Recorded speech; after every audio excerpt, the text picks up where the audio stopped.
Agreed. And just lastly, quick one. Damien Pierce saves his day by getting in the end zone, but again, he needs an offensive line back before he's going to provide value and be a no-brainer. The positives are that their upcoming schedule is the Steelers, you can run on them, at Atlanta, so-so.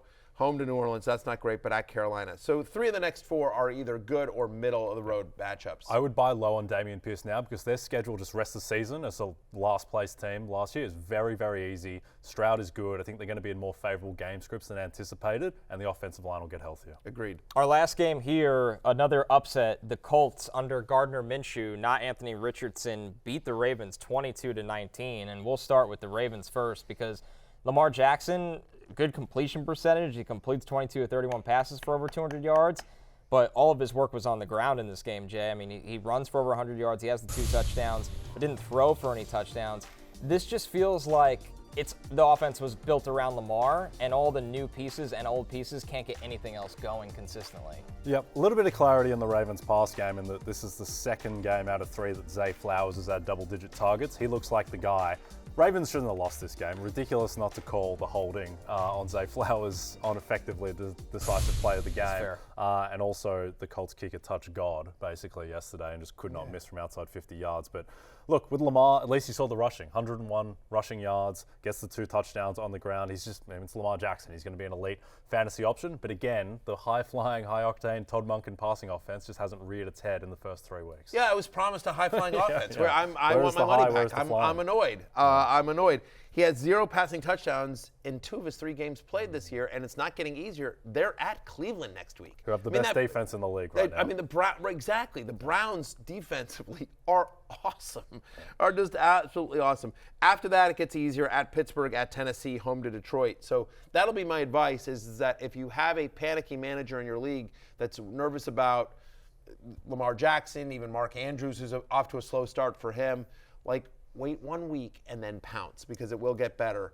On Cleveland's defense, so in terms of success rate against a defense, the 3 best games of any team this year, Cleveland week 1, Cleveland week 3, Cleveland week 2. They've had the 3 best defensive performances of the entire season. That is an absolute defensive juggernaut. It's just the Steelers scored 26 against them because they scored 2 defensive touchdowns themselves. But that is a frightening defense and the best in the league right now. So the Ravens are going to have to figure something out. Yeah. Jim Schwartz, one of the best DCs in the entire league. How about the Colts side of this, Barry? Gardner Minshew starts the game. Michael Pittman catches 9 passes on 11 targets for 77 yards. And Zack Moss's success continues on 30 carries for 122 yards. He gets the touchdown on a catch. Are these guys now starting every week in fantasy lineups, Pittman and Moss? Yeah, I mean, look, the Moss thing is it's literally Jonathan Taylor, right? If Jonathan Taylor comes back in week 5 and is he on the Colts? That's the question.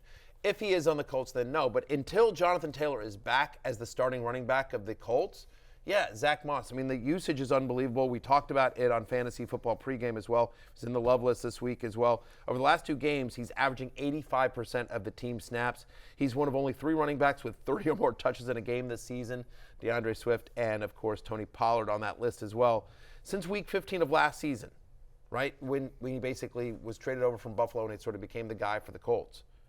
He's the 13th best running back in fantasy on a points per game basis. He's averaging over 21 touches a game. So just massive usage. It was nice to see him catch a few balls in this game as well. Like he caught 2 receptions and scored a receiving touchdown. So the fact that he's not a complete 0 in the passing game, which I think we thought is interesting.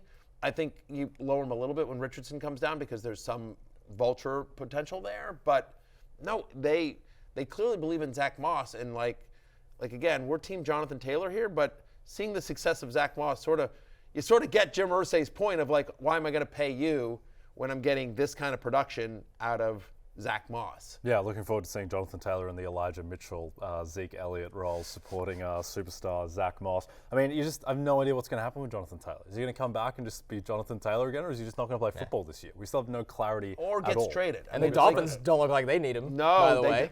They certainly do not. But there are teams out there that could certainly use a running back here. So, but yes, as long as Jonathan Taylor is not playing, Zack Moss is a locked-in, high-end RB2. And Michael Pittman, I never understood his ADP. Like, again, people thought, well, Richard's not going to throw it all. And certainly he's throwing more than we thought. But he gets 100 targets every year. 100 targets every year. He's a very talented player.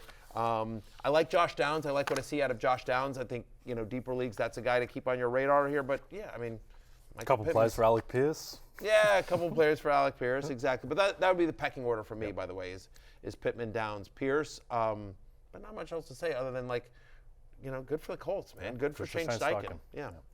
Hey, it's Matthew Berry from NBCSports.com and Rotoworld.com, and I want to thank you so much for watching whatever it is you just watched, or if nothing else, being too lazy to click out of the autoplay after this video started, after whatever it is you actually wanted to watch finished. But now that you're here, I'd like to take a moment here to ask you respectfully now, okay? I'm asking you respectfully to subscribe to the NFL on NBC YouTube channel. You'll get the latest Roto-World fantasy news headlines, all sorts of great shows, including my own Fantasy Football Happy Hour. So go subscribe now. Again, I'm asking respectfully.